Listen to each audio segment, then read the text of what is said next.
মেয়েদের বিয়ে হয়ে যাওয়ার পর, বিশেষ করে বাচ্চা হয়ে যাওয়ার পর, তখন আসলে নিজের জন্য ড্রেস, জুতা, কসমেটিক্স এসব কেনার আগ্রহ থাকে না। তখন মনে হয় বেবির জন্য কি কি কেনা যায়, কিংবা নিজের সংসারটাকে সুন্দর করে গুছানোর জন্য কি কি কেনাকাটা করা যায়। এগুলো কেনাকাটা করতে পারলে আসলে মনে আলাদা একটা শান্তি পাওয়া যায়। বিশেষ করে রুম ডেকোর হলে তো কোনো কথাই নেই। এই তো আমার কাছে কিন্তু একটা বড় পার্সেল চলে আসছে, আমি সেটাই আনবক্স করে দেখাচ্ছি। এই পার্সেলটা এসেছে শর্মিস আর্ট অ্যান্ড ক্রাফট থেকে। আপুদের পেজটা আমি গত 1 বছর ধরে ফলো করছিলাম। আপুদের পেজের সবগুলো প্রোডাক্ট খুবই অথেন্টিক মনে হয়।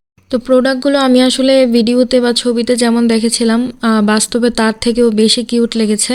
প্রথমে আমি 2টা টিউলিপ স্টিক নিয়েছিলাম, আমি প্রাইসগুলো হচ্ছে মেনশন করে দিব। আর তারপর হচ্ছে নিয়েছিলাম একটা কিউট ফ্লাওয়ার ভেস।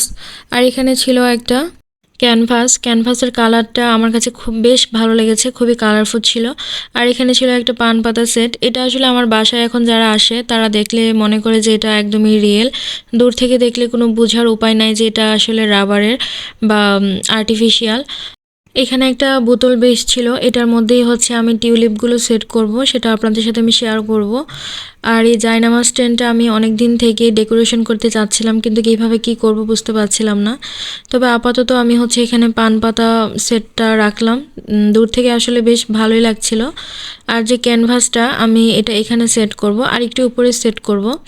আর এই তো দেখতে পাচ্ছেন আমি বোতলটাতে টিউলিপগুলো সেট করার পর কত ভালো লাগছে। আর এখানে আমি হচ্ছে ছোট্ট ফ্লাওয়ারটা রেখে দিলাম, আর সাথে আমার একটা মাটির ব্যাংক আছে। আর এগুলো হচ্ছে আমার ঔষধের ঝুড়ি। ওয়ার্ড্রোবের উপরটা আমি এখন এভাবে ডেকোরেশন করলাম। তো আপনাদের কাছে কেমন লেগেছে অবশ্যই কমেন্টস করে জানাবেন। আজকের মতো এখানেই বিদায় নিচ্ছি। আল্লাহ হাফেজ।